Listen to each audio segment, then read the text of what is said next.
ఇశ్రాయేలీలు యెహోవాను అనుసరింప దుఃఖించుచుండగా. ఇశ్రాయేలీలు అసలు ఆరాధ్య దైవం ఎవరో తెలుసండి? ఇశ్రాయేలీలకి ఉన్న దేవుడు ఎవరంటే యెహోవా దేవుడే. ఇశ్రాయేలీలకి ఆధారమైన వాడు యెహోవా దేవుడే. ఆ దేవుణ్ణి ఆరాధించడానికి వీళ్ళు చాలా దుఃఖపడిపోతున్నారంట. వారు కష్ట సమయంలో ఉన్నప్పుడు, వారు దుఃఖంలో ఉన్నప్పుడు, వారు వేదనలో ఉన్నప్పుడు, అక్కడ మొర్ర పెట్టినప్పుడు దేవుడు ఆ బానిస బ్రతుకుల నుంచి విడిపించిన సంఘటన మనందరికీ కూడా సుపరిచితమే. ఎర్ర సముద్రం ఎదురొస్తే దాని నుంచి విడిపించాడు, మారా నీటిని మధురముగా మార్చాడు, బండ నుంచి నీళ్లు రప్పించాడు, పగలు స్తంభముగా ఉన్నాడు, రాత్రి అగ్నిస్తంభముగా ఉన్నాడు. వాళ్ళ కాళ్ళకు వాపులు రాకుండా, వారి బట్టలు పాతగిలిపోకుండా, వారి చెప్పులు అరిగిపోకుండా వారిని నడిపించిన దేవుణ్ణి ఆరాధించడానికి వీళ్ళు ఏమవుతున్నారంటే దుఃఖపడుతూ ఉన్నారంటండి. నా ప్రియమైన వారులారా, ఈనాటి దినాలలో చాలా మంది దేవుని పిల్లలైన వారు కూడా ఇలాగే ఉంటూ ఉన్నారండి. దేవుణ్ణి ఆరాధించడానికి, యేసయ్యను ఆరాధించడానికి, యేసయ్యను మనస్ఫూర్తిగా పూజించడానికి చాలా మంది దుఃఖపడుతూ ఉన్నారండి, ఏడుస్తూ ఉన్నారండి.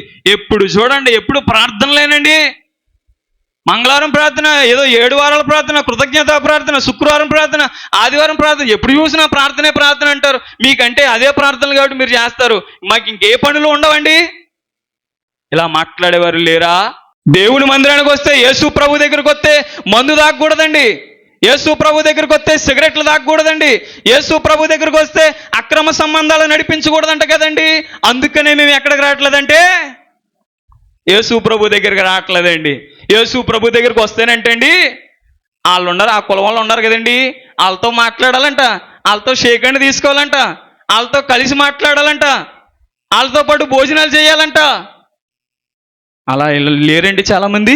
ఇలా చాలామంది ఏం చేస్తూ ఉన్నారంటే నేటి దినాల్లో యేసయ్యను ఆరాధించడానికి, యేసయ్య దగ్గరికి రావడానికి చాలామంది ఏం చేస్తూ ఉన్నారంటే బాధపడిపోతూ ఉన్నారు, దుఃఖపడిపోతూ ఉన్నారు.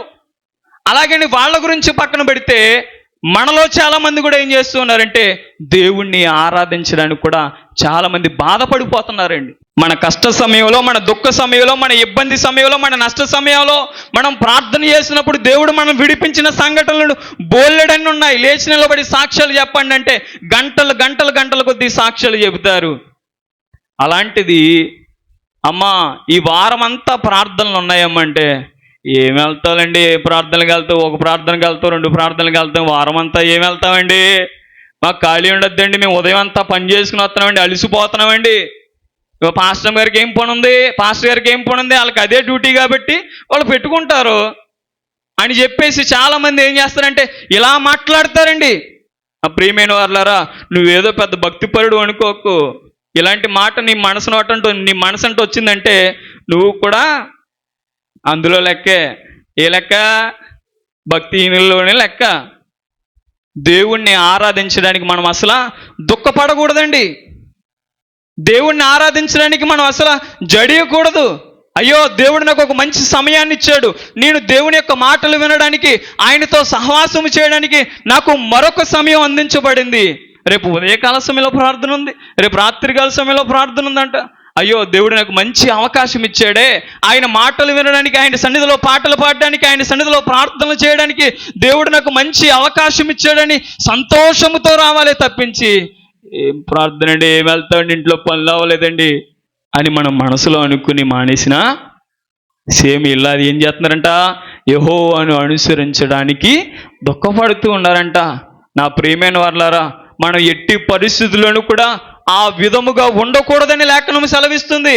ఎందుకు ఈ మాటలు రాయించారు అంటే దేవుడు మీరు అలా ఉండండి అని చెప్పలేదు, మీరు అలా ఉండకూడదని రాయించాడు ఆయన.